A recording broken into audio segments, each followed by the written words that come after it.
Hello बच्चों, आज एक तो सबसे महत्वपूर्ण दिन भी है और आपका जो स्नेह है, प्यार है, उससे लेकर मैं अभिभूत रहता हूँ, हमेशा रहा हूँ। कई बच्चे मुझे आज के दिन ज़रूर याद करते हैं। बहुत अधिकारी बन गए, कहीं रह गए, कोई आईएएस बन गए, कोई आईपीएस बन गए, कोई बिहार प्रशासनिक सेवा में है, कोई उत्तर प्रदेश प्रशासनिक सेवा में है। तो सब लोग मुझे आज के दिन याद करते हैं। बस यही मैं समझता हूँ कि ये जो परिश्रम है मेरा, उसका प्रतिफल आज के दिन मुझे प्राप्त हो जाता है। मैं इससे ही बहुत खुश रहता हूँ। और आप आज के दिन मैं आपसे थोड़ा अनुरोध ज़रूर करूँगा। आप इसको समझना कि मैं गुरु दक्षिणा ही मांग रहा हूँ। ये गुरु दक्षिणा इस रूप में हो कि इसे मैं चाहता हूँ कि ये जो है वो कारवां जो है वो आगे बढ़े। कई लोग मुझसे जुड़े हैं, कई लोग और भी पढ़ा रहे हैं, तो ये कारवां चलता रहना चाहिए। और मैं उन वर्गों तक ज़्यादा पहुँचने की कोशिश करता हूँ जिनकी पहुँच किसी के यहाँ तक नहीं हो पाती है। तो आप लोगों से गुजारिश है कि आप वैसे मित्रों को मुझे पहुंचाएं वहाँ तक जो मित्र कहीं भी कोचिंग में नहीं जा सकते हैं, ठीक है, उनके पास उतना सामर्थ्य नहीं है। मैं उन तक ही पहुंचना चाहता हूं, ठीक है। तो आपसे मुझे गुजारिश है कि वैसे वैसे 4-5 व्यक्तियों से एक व्यक्ति अगर 4-5 व्यक्तियों को अगर जोड़ दे, आज के दिन मेरी गुरुदक्षिणा यही होगी कि मैं उन तक पहुंच पाऊं और कल्याण कार्य कर सकूं। जो लोग मुझसे सामर्थ्यवान हैं, मिल जाते हैं, तो वो तो भाई कोई बात नहीं है, ऐसे भी मिल जाते हैं, ठीक है। ऐसा नहीं कहता हूं कि उनसे मेरा कोई स्नेह नहीं होगा, मेरे लिए सब बराबर हैं बच्चे। लेकिन जिनके पास पहुंच नहीं है, हम लोग की भी मोरल रिस्पॉन्सिबिलिटी बनती है कि समाज के लिए हम बदले में कुछ उनको भी दें, ठीक है। उनसे केवल ले नहीं, उनको भी कुछ दें।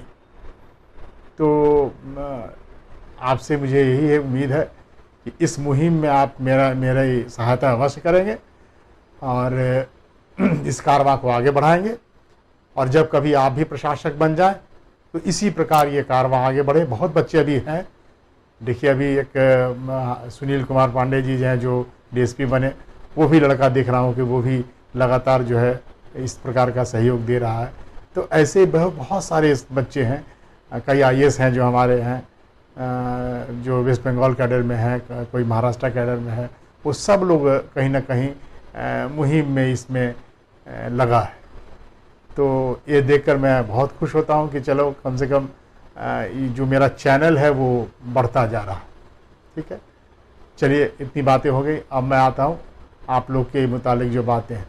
देखो, 64वीं बीपीएससी की जो मैं साक्षात्कार भी ले रहा हूँ और एलएसडब्ल्यू के बहुत सारे छात्र मेरे पास आ रहे हैं। ऐसा नहीं कि अन्य विषय के छात्र नहीं आ रहे हैं, देखिए ऐसा नहीं है। ऐसा मत समझिए कि मुझे एलएसडब्ल्यू का ही केवल ज्ञान है और मैं अन्य विषयों में नहीं पूछ पाता हूँ, ऐसा नहीं है। आप बहुत बच्चे आए हैं और आप निराश नहीं होंगे, ये तो मेरा मानना है। क्योंकि आप जितना पढ़ते हो मैं उससे कई गुना ज़्यादा आपसे स्टडी कर लेता हूँ, ठीक है। ऐसा भी नहीं है, इन व्यस्तता के बावजूद। तो और थोड़ा अनुभव भी है, लंबा अनुभव है।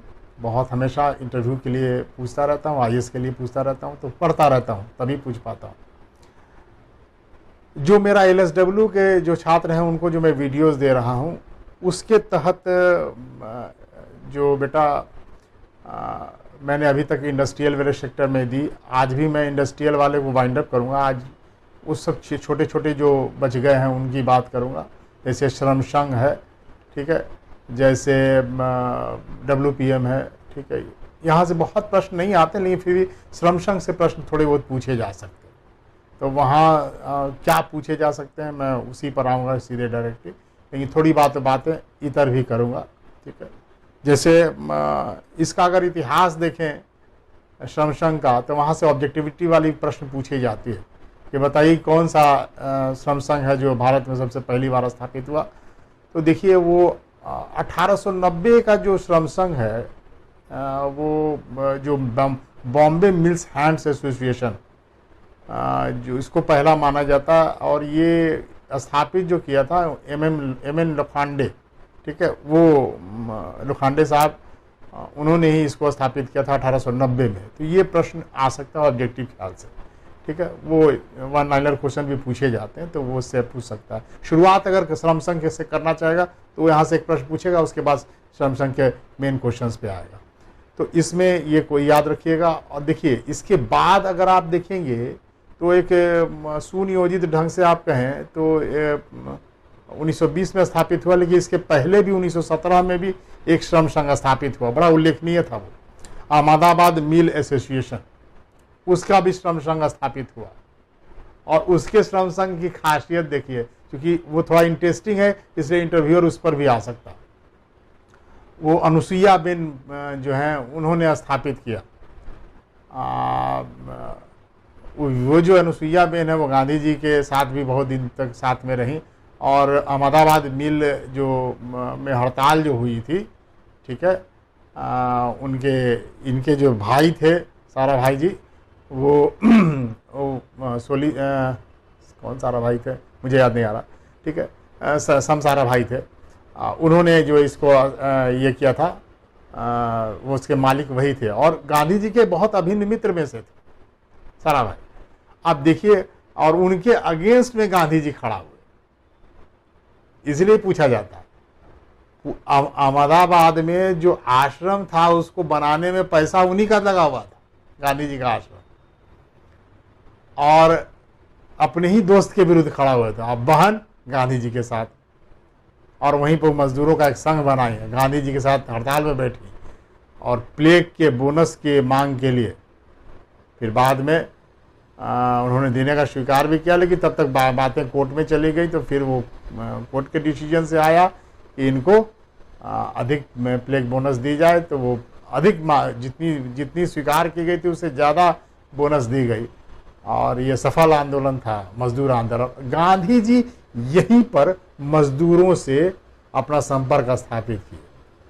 ध्यान में रखिए, वर्ग से जब गोखले से मिले साउथ अफ्रीका के आने के बाद गांधी जी, तो गांधी जी को गोखले ने कहा, राजनीतिक गुरु थे, उन्होंने कहा कि अगर राजनीति करना चाहते हो तो पहले भारत भ्रमण करो, घूमो भारत के लोगों से मिलो, उनकी समस्याओं से रूबरू हो। गांधी जी निकल पड़े और वो विभिन्न जगह घूमने के क्रम में ही फिर वो लखनऊ में आए थे। वहीं पर आप देखिएगा राजकुमार शुक्ला जी और तमाम बिहार के जो नेता हैं वो मिले थे, उन्होंने चंपारण बुलाया, और तब किसानों के एक बहुत बड़े वर्ग से वो जुड़े। तो आप देखोगे कि एक किसान से जुड़ने का आपका एक बहुत बड़ा 1917 में जो है वहीं से शुरुआत मानी जाती है गांधी जी के भारत में राजनीतिक रूप से सत्याग्रह और अहिंसा की। और दूसरा प्रयोग उन्होंने अहमदाबाद में किया, और वहाँ पे मजदूर से, देखिए बहुत बड़ा वर्ग ये था, एक वर्ग था जो किसान का वर्ग था, उसके बाद मजदूर का वर्ग था।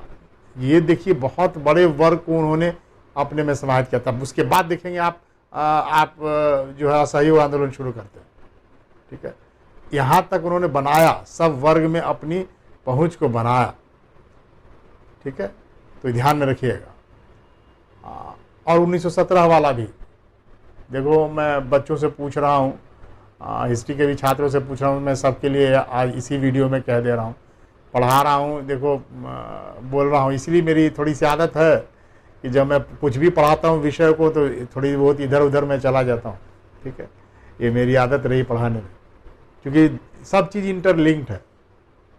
मैं यहीं पर चर्चा कर देता हूँ तुम लोगों से, तुम लोग गलती कहाँ करते हो चंपारण वाले में।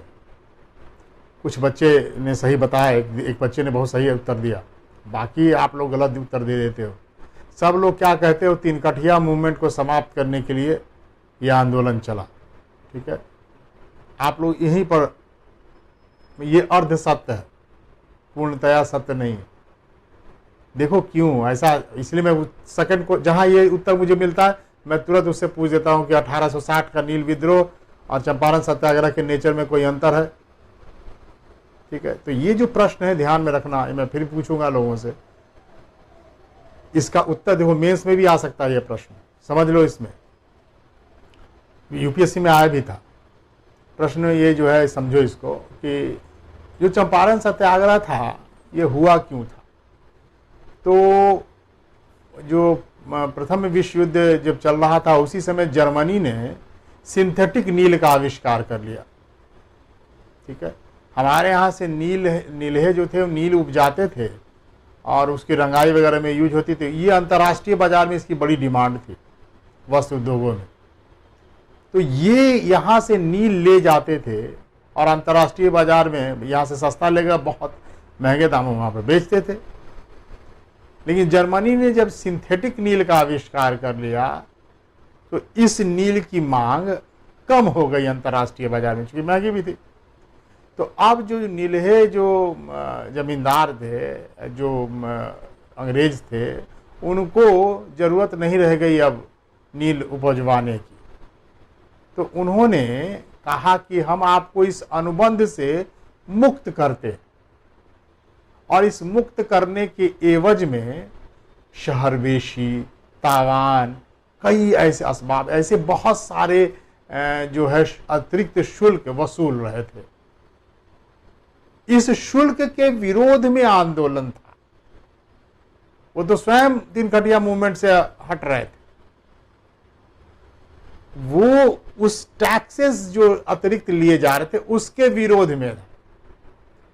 तो जब गांधी जी आए तो डीएम ने, वहाँ के डीएम जो बेतिया के थे उस समय, उन्होंने, जब मोतिहारी इसी चंपारण में पड़ता था, तो उन्होंने रोक लिया इनको, ठीक है, उतरने से, गिरफ्तार भी करने की कोशिश की। लेकिन चलिए वो फिर बहुत प्रेशर पड़ा तो उन्होंने छोड़ना पड़ा।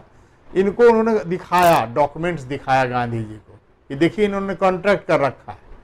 वास्तव में पेपर पे तो था, क्योंकि सब लोगों से उठा लगवा लेता था, ठीक है, अंग्रेज। अब अंग्रेज जो थे उन्होंने रख दिया डॉक्यूमेंट। गांधी जी ने कहा देखिए वो लोग तो अनपढ़ हैं, आपने कॉन्ट्रैक्ट करवा लिया, अब इसका दुरुपयोग आप कर रहे हो, ठीक है। तो फिर एफजी स्लाई के नेतृत्व में, जो फ्रैंक स्लाई थे उनके नेतृत्व में एक कमेटी गठित की गई।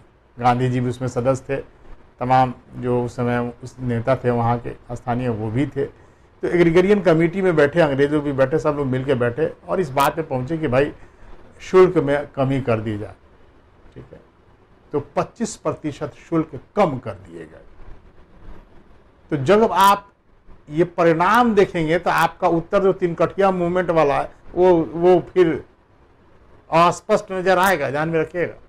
क्योंकि आप बोलते हो कि तिनकठिया प्रणाली को खत्म करने के लिए किया गया, तो फिर शुल्क कहाँ से आ गया, ठीक है। तो ये जो 25% शुल्क कम कर दिए गए, जो जिसने दे दिया था उसको 25% वापस किए गए, और जिनको जो उन्होंने नहीं दिया था वो 25% कम करके उस शुल्क का भुगतान किया।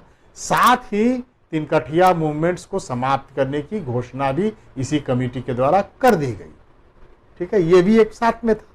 तो आप लोग सिर्फ एक ही पक्ष को पकड़ते हो, ठीक है, ध्यान में रखोगे, ठीक है। इसलिए ये उत्तर जो है ध्यान में रखिएगा, मेंस वाले छात्र भी ध्यान में रखेंगे, ठीक है। अब मैं फिर आता हूं, फिर अभी मजदूर वाले पे आता हूं। अब देखिए उसके बाद 1920 में एटक की स्थापना हुई, all India trade union Congress, इसके द्वारा लाला लाजपत राय के द्वारा। तो अगर प्रश्न ये पूछे कि कौन सा ऐसा ट्रेड यूनियन है जो वर्तमान में भी एग्जिस्ट करता है, वैसी पहली कौन स्थापित हुई, तो संगठित रूप से स्थापित होने वाली पहली अगर कहें ट्रेड यूनियन जो व्यापक रूप से थी वो थी AITUC, all India trade union Congress, जिसके अध्यक्ष थे लाला लाजपत राय और जिसके पहले महामंत्री थी दीवान चमन लाल, ठीक है, ध्यान में रखना, ऑब्जेक्टिव के लिए भी इंपॉर्टेंट बनता है। तो ये हमारा जो है श्रम संघ के शुरुआती रहे। उसके बाद देखेंगे आप कि एटक का जो है उसमें वामपंथ का प्रभाव पड़ता है, वामपंथी लोग इसमें घुस गए, ठीक है। चूँकि देखिए वामपंथ लोग का मोटिव ये होता है कि जो गरीब कुचले वर्ग हैं, ठीक है, दक्षिण पंथ के विरुद्ध वाम पंथ में वाले जो लोग हैं वो लोग इसके खिलाफ में हो जाते हैं कि जो वामपंथी में वही गरीब लोग होते हैं जो वामपंथी कहलाते हैं, जो गरीब पिछड़े अंत्यज जो है वो तथाकथित जो भी लोग हैं वो सब लोग श्रमिक वर्ग जो सब वामपंथी वाले वर्ग में आते हैं, वही सोच वाले रहते हैं। शोषित जो है समाज के लोग वो वामपंथी वाले वर्ग में आते हैं। आज भी देखिए वामपंथ को लेकर के जेएनयू और तमाम का प्रकरण आता रहता है। वो सोच होती है, वो विचारधारा है जो शोषित वर्गों को के लिए चलती है। अब उसमें बहुत सारी बातें फैक्टर्स है, कुरीतियाँ भी आ गई और दूसरी बात है, मैं सिर्फ उसी पे आ रहा हूँ। तो ये जो है 1929 में वामपंथियों का प्रभाव एटक पर जो ज़्यादा हो गया और तब एटक और से भी विभाजित हो गया। एनएम जोशी और बीवी गिरी ये सब जो हैं वो सब अलग एक विंग लेकर के अलग हो गए और 1929 में जो है वो नेशनल ट्रेड यूनियन कांग्रेस की स्थापना हुई, एक अलग विंग बना। इसके बाद भी कई विभाजन हुए, मैं उस पर नहीं आ रहा हूँ, एग्जामिनेशन में नहीं आएगा, क्या एक मतलब इंटरव्यू में नहीं आएगा, ज़रूरत नहीं है उसकी, हम इसलिए बहुत ज़्यादा चर्चा नहीं करेंगे। अब जो पूछा जाएगा कि फिर 1926 में श्रम संघ अधिनियम बनाया गया अंग्रेजों के समय में, तो आप ये ध्यान में रखिएगा एग्जाम्सन्स में ये पूछा जा सकता है कि कौन कौन से एक्ट अंग्रेजों के समय वाले जो एक्ट हैं जो अभी तक चल रहे हैं, तो बहुत सारे हैं, ध्यान में रखिएगा। मजदूरी भुगतान अधिनियम है जो है वो सब 1936 में, श्रम संघ अधिनियम 1926 में, बोनस है अधिनियम, ये सब जो अधिनियम है ध्यान में रखिएगा। वहाँ से प्रश्न पूछे जा सकते हैं कि बिफोर इंडिपेंडेंस कौन कौन से नियम हैं जो अभी भी चल रहे हैं, ठीक है, ऐसे प्रश्न पूछे जा सकते हैं बना करके। तो वहाँ पर 2-4-5 का नाम आप याद रखिएगा, ठीक है, बहुत ज़्यादा की ज़रूरत नहीं है, आप 2-4-5 बोलेंगे इसी से संतुष्ट हो जाएंगे वो, ठीक है। अब पूछा जा सकता है कि बताइए श्रम संघ का ही मतलब है कि महासंघ किसको कहते हैं, फेडरेशन किसको कहते हैं, ठीक है। तो फेडरेशन कहते किसको हैं इसके संबंध में बताऊं। कई जो संघ हैं उनको मिला करके महासंघों का निर्माण होता है। इसके जो सदस्य होते हैं कोई श्रमिक इसके सदस्य नहीं होते हैं, बल्कि इसके सदस्य श्रम संघ हुआ करते हैं, जैसे एटक है, इंटक है, ठीक है, बीएमएस है, ठीक है, C2 है, इस प्रकार के जो संघ हैं श्रमिकों के, वे फेडरेशन के महासंघ के सदस्य हुआ करते हैं, ठीक है। और कॉन्फेडरेशन क्या है पूछ सकता है, फेडरेशन और कॉन्फेडरेशन में क्या अंतर है, यही प्रश्न ज़्यादा इंपॉर्टेंट बनता है। तो कॉन्फेडरेशन कहते हैं जो अंतर्राष्ट्रीय स्तर पर कोई श्रम संगठन है उसके जो श्रम संघ है, देखिए कोई श्रम संघ वाला कोई संगठन अंतर्राष्ट्रीय स्तर पर हो और उसके जो भारत के जो श्रम संघ हैं वो इसके सदस्य हों, तो उसको हम लोग कॉन्फेडरेशन कहते हैं, ठीक है।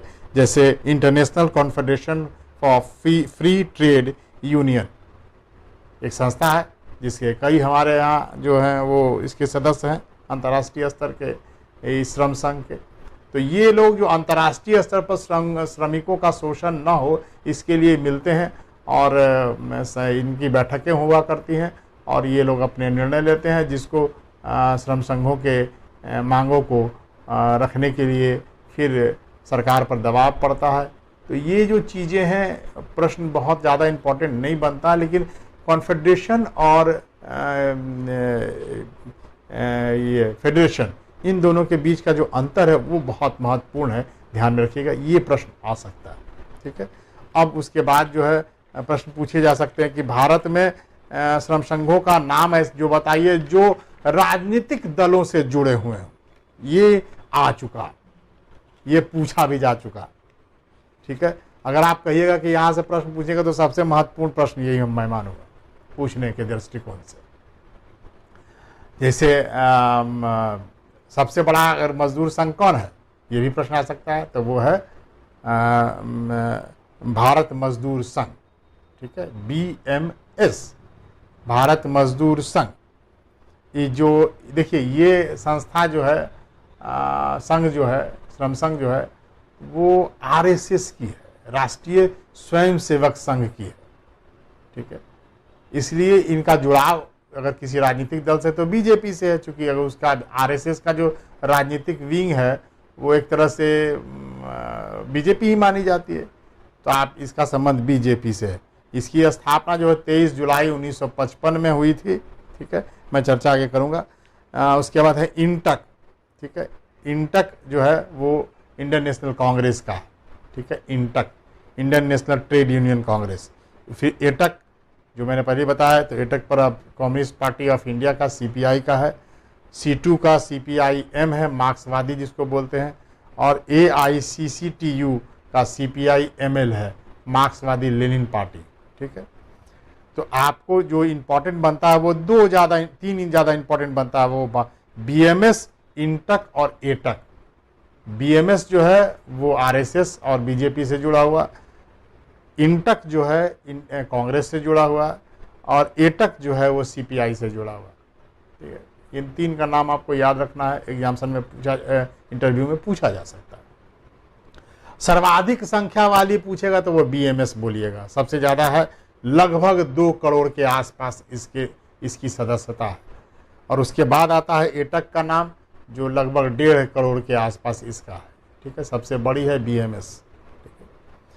अब प्रश्न एक बार पूछा भी था BPSC में, मुझे याद है किसी बच्चे से, कि यदि किसी श्रम संघ का पंजीकरण या रजिस्ट्रेशन न हो रहा हो,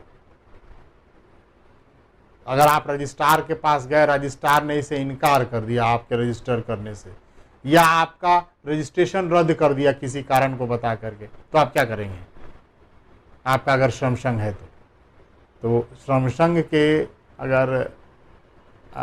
अगर मान्यता रद्द कर दी गई, उनका पंजीकरण रद्द कर दिया गया, तो वैसी स्थिति में श्रम न्यायालय, ठीक है, लेबर कोर्ट और औद्योगिक अधिकरण यानी कि इंडस्ट्रियल जो अभिकरण है, जो न्यायिक वाला अभिकरण है, उसके पास, या सीधे आपकी जो सीमा क्षेत्र में आपका श्रम संघ का जो सीमा क्षेत्र है, सीमांकन किया गया होगा, उस क्षेत्र में जो भी जिस स्टेट में पड़ रहा होगा, उस स्टेट का जो हाई कोर्ट है, वो हाई कोर्ट में आप सीधे अपील कर सकते हैं, ठीक है, ध्यान में रखिए, सीधे अपील कर सकते हैं।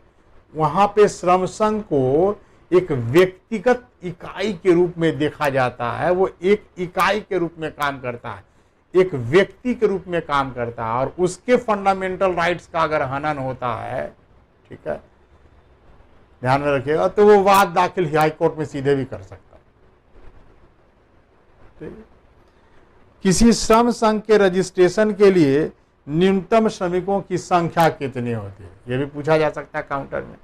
तो ये जो संख्या होती है, पूरे श्रम संघ के जितने भी सदस्य होते हैं उसकी संख्या का 10% हो, या न्यूनतम वैसा 7 होना चाहिए।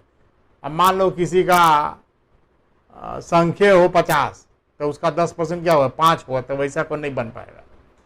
7 न्यूनतम होना चाहिए, ठीक है, और 100 की संख्या में जो भी कम हो, ठीक है, अगर बहुत बड़ी है तो उसकी संख्या जो है 100 होगी, अगर तो ये बॉर्डर लाइन केस है। तो ये न्यूनतम संख्या होती है जिसमें किसी श्रम संघ के आप सदस्य बन सकते हैं। प्रावधान देख लीजिएगा, ठीक है, मैं बहुत ज़्यादा विस्तार में नहीं जा रहा हूँ। हाँ, ये ध्यान में रखना है कि वर्तमान में अगर BMS के अध्यक्ष वगैरह पूछ सकता है तो CK सजी नारायण हैं, वो देख लीजिएगा, मैं लिख दिया है, और इसके जो सचिव हैं वो ब्रजेश उपाध्याय हैं। ये BMS वाले जो हैं वो लगातार आंदोलन कर रहे हैं, क्योंकि देखिए BJP के संबंध जरूर रखते हैं, लेकिन वर्तमान में लेबर कोड जो उन्होंने दिया है, और लेबर की जो अभी पैंडेमिक सिचुएशन में तमाम राज्य सरकारें जो सीज कर दी हैं, उन सब का ये लोग विरोध कर रहे हैं, और इन लोगों ने रैली भी निकाली, विरोध भी किया अपनी ही राजनीतिक पार्टी के अगेंस्ट जा करके। तो ये जो चीज़ें ध्यान में रखिएगा, भले ही राजनीतिक विंग हो, लेकिन अपने मांगों को रख के लेके अपने ही लोगों के विरुद्ध भी जाया जा सकता है। ये तो फंडामेंटल राइट्स है, अपनी मांगों को रख करके, तो ये लोग करते हैं, ठीक है, तो ये ध्यान में रखना है। ये पूछा जा सकता है कि BMS जो है वो किस अंतर्राष्ट्रीय स्तर की श्रम संघ से जुड़ी हुई है। तो ध्यान में रखिएगा, ये बहुत बड़ी राजनीतिक श्रम संघ संगठन है, जो किसी भी अंतर्राष्ट्रीय श्रम संगठन से जुड़ी हुई नहीं है। अंतर्राष्ट्रीय किसी श्रम संघ से जुड़ी हुई ये नहीं है बीएमएस। ठीक है, आपको उलझाने के लिए प्रश्न पूछा जा सकता है, मैंने आपको बता दिया। अब आइए प्रबंध में श्रमिकों की भागीदारी पर थोड़ी चर्चा कर लें। बहुत प्रश्न नहीं आते हैं, फिर भी 2-3 प्रश्न उठते हैं, मैं उस पर चर्चा कर देता हूँ। प्रबंध में श्रमिकों की भागीदारी, यही प्रश्न पूछ सकता है, सबसे इंपॉर्टेंट प्रश्न यही है। प्रबंध में श्रमिकों की भागीदारी की चर्चा संविधान के किस अनुच्छेद में की गई है? ठीक है, तो देखिए मूल संविधान में उस समय नहीं था, ये 42वें संविधान संशोधन के तहत इसको जोड़ा गया। 43A में इसको जगह दी गई। राज्य के नीति निर्देशक तत्व यानी कि डायरेक्टिव प्रिंसिपल्स में इसकी चर्चा की गई है। 43A में जोड़ा गया है प्रबंध में श्रमिकों की भागीदारी। और प्रबंध में श्रमिकों की भागीदारी की जो कानूनी स्थिति है वो हमारे यहाँ नहीं है अभी, क्योंकि इस पर कोई कानून अब तक नहीं बने हैं। ये भी प्रबंध में श्रमिकों की भागीदारी हमारे यहाँ जो आगे नहीं बढ़ी, इसके भी एक कारण है। ये पूछे जाते हैं एग्जाम्सन में कि प्रबंध में श्रमिकों की भागीदारी हमारे यहाँ ज़्यादा क्यों नहीं बढ़ी, उसके एक कारण तो ये भी है। ठीक है, ये प्रचलन बहुत कम हुआ है, तो इसके क्या, इसके संबंध में कोई कानून नहीं बनाया गया है। और भारत में जो श्रमिकों का जो स्थिति है WPM को लेकर के, उसमें एक सबसे बड़ा कारण ये है कि हमारे यहाँ बहुत कुशल श्रमिक नहीं हैं और बहुत मैनेजमेंट का ज्ञान, प्रबंधकीय ज्ञान रखने वाले नहीं हैं, कुशल नहीं हैं, शिक्षित भी बहुत ज़्यादा की मात्रा में है। इसलिए उनको नियोजक तवज्जो नहीं देता है, उनको इस लायक नहीं मानता है कि वो हमको कुछ सजेशन देने लायक है, इसलिए बहुत फ्लरिश नहीं कर पाया। और दूसरा, नियोजक ये हमेशा समझता है, हमारे यहाँ का नियोजक, कि पैसा, पूंजी सबसे महत्वपूर्ण है। किसी भी इंडस्ट्री में श्रम को तो हम खरीद लेते हैं, पूंजी ही खरीद लेता है श्रम को, श्रम की महत्ता को वो देता ही नहीं है। इसीलिए वो श्रमिकों को मानता ही नहीं कि उनके सजेशंस भी लिए जाए। तो ये जो संस्कृति है ये पनप नहीं पाई हमारे यहाँ। ठीक है, और लाभ का जो हिस्सा है वो चाहता है कि जो है नियोजक वो ज़्यादा से ज़्यादा हमारे पास रहे, इसलिए वो WPM को बहुत ज़्यादा तवज्जो देने की कोशिश नहीं करता है। और सरकारें भी जो है इस प्रति बहुत अभी तक कोई कानून लेकर के नहीं आई हैं, वो भी नहीं चाहती हैं कि ये बहुत ज़्यादा फ्लरिश करे। अगर ये चाहेंगी, इसको इम्प्लीमेंट कराना चाहेंगी, तो वो कानून बना के लाएंगे, क्योंकि ये डायरेक्टिव प्रिंसिपल्स में है, इसके लिए कानून बनना आवश्यक है। जहाँ से ये अभी भी कहें कि प्रतिष्ठारक है, मोदी जी से मुझे उम्मीद है कि शायद वो WPM को बना पाएँ, लेकिन अभी तो नहीं बन पाएगा, क्योंकि अभी तो आप देखेंगे नियोजकों के लाभान्वित करने के लिए ही ये काम हो रहे हैं, ताकि फिर से कोविड-19 से जो प्रभावित हो गया औद्योगिक समूह, वो उसको किसी तरह लाभ पहुंचाया जाए कि वो फिर से ज़्यादा तेज़ी से औद्योगिक गति को बढ़ा सके। तो अभी तो संभव नहीं है। ठीक है, फिर भी आपसे अगर पूछा जाए तो आपको इस चीज़ को दिमाग में रखना है। भारत में या WPM के क्या उद्देश्य, भारत में क्या कहें, WPM के क्या उद्देश्य पूछे जा सकते हैं? तो देखिए, उत्पादकता में वृद्धि करना, औद्योगिक प्रजातंत्र को प्रोत्साहन देना, ठीक है, संघर्ष की जो है वो रोकथाम होना, यानी अगर WPM को देंगे तो संघर्ष का रोकथाम हो जाएगा, और प्रबंधकीय कौशल में वो वृद्धि होगी। ठीक है, इससे श्रमिकों के प्रबंधकीय कौशल में वृद्धि होगी। ये बात बहुत महत्वपूर्ण है, इसको ध्यान में रखिएगा। ठीक है, हमारे यहाँ वर्कर पार्टिसिपेशन इन मैनेजमेंट की जो भागीदारी के कितने स्तर हैं, तो 5 स्तर हैं। ठीक है, कुछ जगहों पर हैं, ऐसे भी हैं कि जहाँ बहुत भागीदारी दी जाती है। ठीक है, जहाँ भागीदारी दी जाती है वहाँ औद्योगिक शांति बनी रहती है। तो हमारे यहाँ जो भागीदारी के जो 5 स्तर हैं, उसे पूरे विश्व के लिए माने जाते हैं। ये 5 स्तर हैं: सूचनात्मक भागीदारी, परामर्श भागीदारी, संयुक्त भागीदारी, प्रशासकीय भागीदारी और निर्णयात्मक भागीदारी।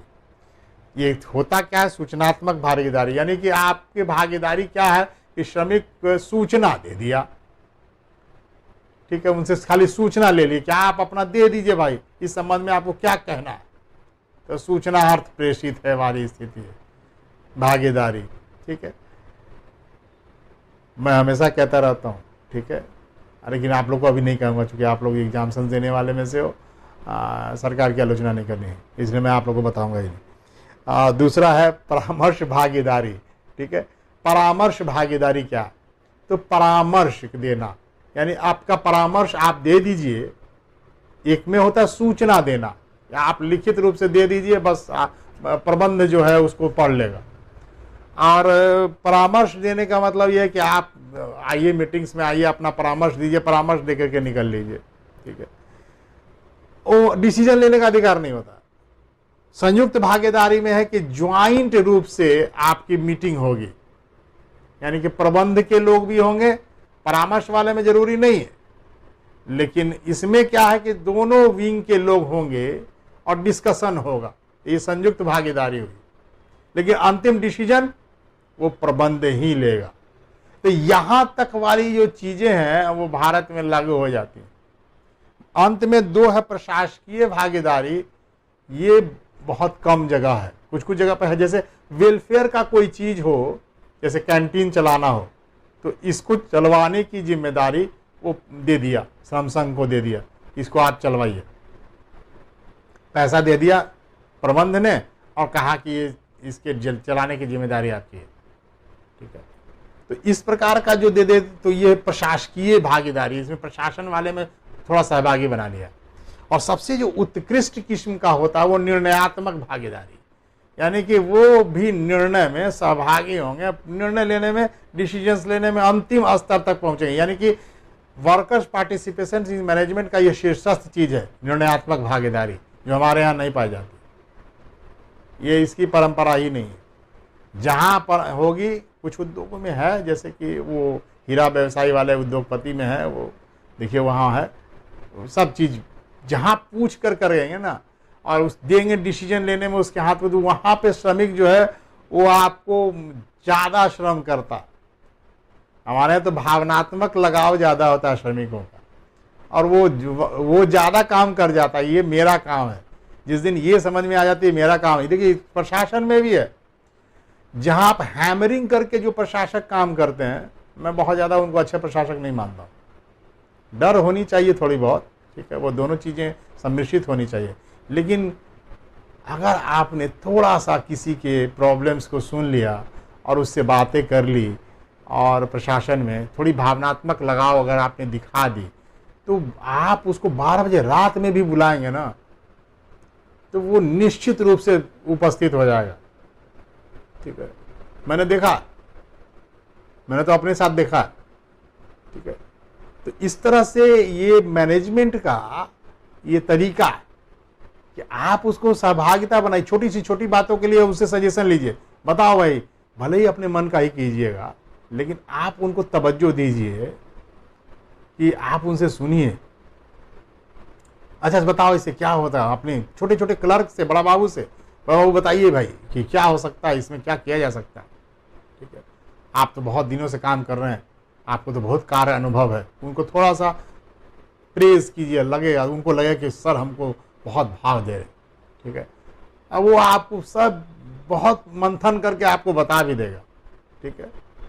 आप सबसे अपनी राय ले सकते हैं और तब अपने निर्णय पर पहुंच सकते हैं, और उनको बता भी सकते हैं कि वो देखिए ऐसा ऐसा प्रॉब्लम्स ऐसे आएगा, और उनको बताइए कि अगर ऐसा किया, हाँ आपने जो कहा, अगर ऐसा किया तो शायद ये प्रॉब्लम्स खड़ी हो सकती है। उनको लगेगा कि मुझे अपने निर्णयन क्षमता में मुझे शामिल कर रहे हैं। तो अपने मातहत के प्रति आप अगर इस प्रकार का व्यवहार रखेंगे, देखिए यहाँ से प्रशासन में जा सकता है, वो ध्यान में रखिएगा, इसलिए मैं ये सब बता रहा हूँ, ठीक है।